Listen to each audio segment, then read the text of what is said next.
As some of you might remember from my other speeches, me and my family are a race team.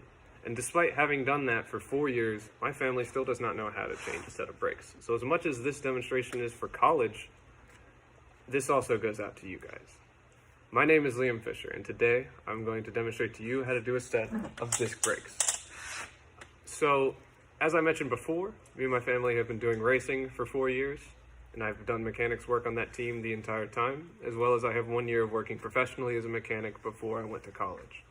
In this video, I would like to demonstrate to you how to find out if your car has disc brakes and how to get to them, what exactly to do once you get to the brakes themselves, and how to take off the old pads and replace them with the new ones. What you will need an impact gun, a toolbox with various sockets. I already have my sockets because of time constraints. I do not want to be looking, and I've sized it out accordingly beforehand. You will need a jack and a jack stand. You will need a torque wrench.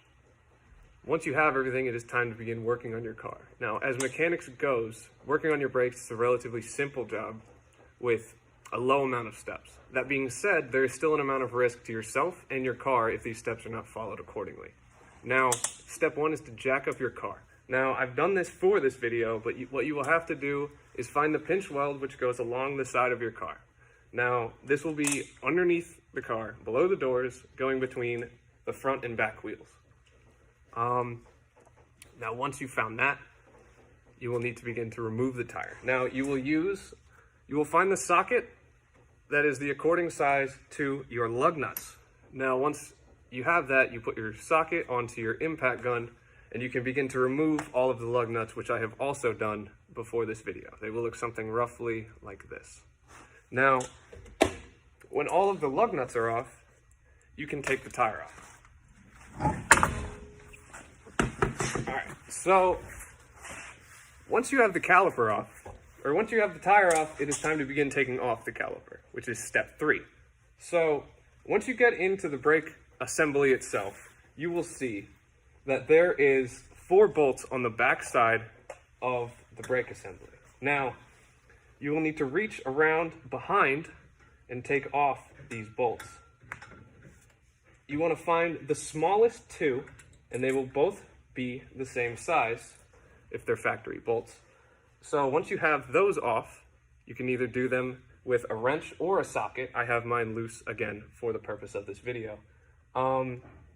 But you can take those off with any size, either wrench or socket, whichever one you would choose. Now, you're going to want to take the brake caliper itself and place it on top of the brake assembly, or tie it down with mechanics wire so it doesn't fall and hurt the brake line. Now, once the caliper is off, you will have access to your brake pads. So there will be one on either side of this brake rotor, and you will just be able to pop them out. They might be stuck from brake dust. If they do, you might need to use a screwdriver. That's an extra step if they are stuck, but most cars, they will just fall right out. So, along with taking these out, I don't have a set of new brakes. I don't have a few $100s to put into new brakes, so I'm going to be using these old pads for demonstration. So what you will do after, which is step 5, is to remove, or work in reverse. You will do everything you have done up until this point perfectly backwards, which includes putting the pads back in place, which could be a little difficult, and then putting the brake caliper back onto the brake setup itself. Now, you will put both of these bolts that you had taken off back into the same spots. It doesn't really matter if it is the same bolt going into the exact same hole, but when you are tightening these in, you want to make sure that they are tight but not cranked in so hard that it could damage the bolt itself. Now, once everything is back on and you've gotten to the point of putting your tire back on, you can take your tire and replace it back onto the wheel.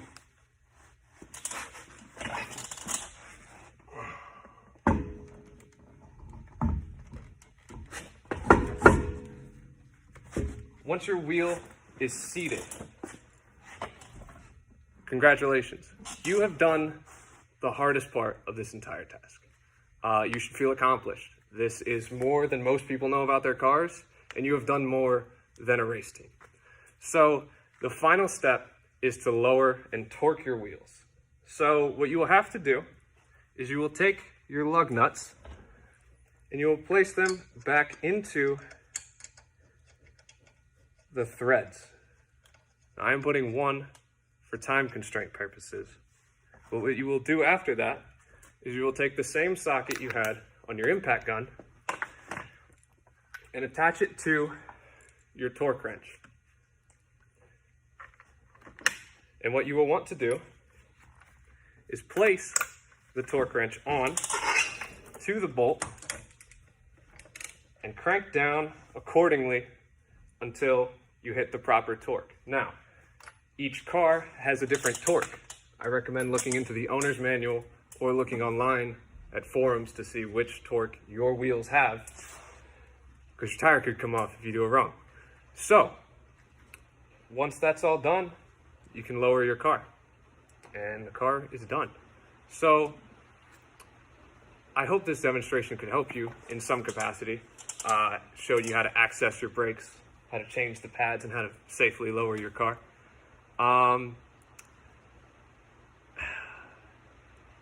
Believe it or not, you know more than most people on the road about your car now, and you now know more, like I said, than my teammates themselves. My name is Liam Fisher, and I'm glad that I hope that I could have helped you in any way possible. Thank you for listening to me. Does anybody have any questions?